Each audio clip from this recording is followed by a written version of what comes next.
Reza Sayah, who joins me now live from Tehran. Reza, as we just saw there have been these massive crowds that have turned out this week for the funeral. Many people willing to go on camera to voice their support for the regime. Critics, though, say much of this kind of demonstrative grief that we're seeing is not genuine. Is there any truth to that? Well, my impression, based on what I saw over these 3 days, just huge crowds, the biggest crowds I've ever seen. I felt that these emotions, that the admiration was genuine. It's very difficult to get these kinds of crowds, these larger crowds out there by manipulation.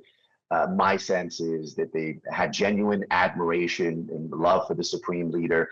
Even so, in any conflict, there's also an information war. There's been this information war, these competing narratives where critics, opponents of the Islamic Republic and the late supreme leader continue to insist that many of these people who are coming out are being manipulated, that are somehow being paid. And that narrative is that there's more opponents of the late supreme leader in the Islamic Republic than there are supporters, that the opponents want freedom. And if the supreme leader were to be eliminated, then they would come out. Obviously, that was one of the justifications the United States and Israel used to attack and eliminate the supreme leader.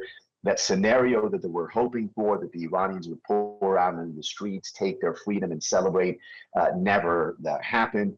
And the supporters of the supreme leader of the Islamic Republic point to these crowds and say those critics, those opponents are wrong, that they underestimated the support that they had. And this admiration is genuine. We should also point out that most people out there were religious, but we saw a lot of non-religious people, secular people, many educated people with connections to the West that see the late supreme leader as the leader of a resistance movement taking on imperialist powers.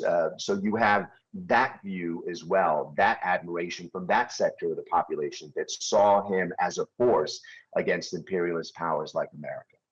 Reza, the Supreme Leader now is set to be buried on Thursday in his birthplace. Talk us through what happens between now and then. Are there as many people out in the streets again today?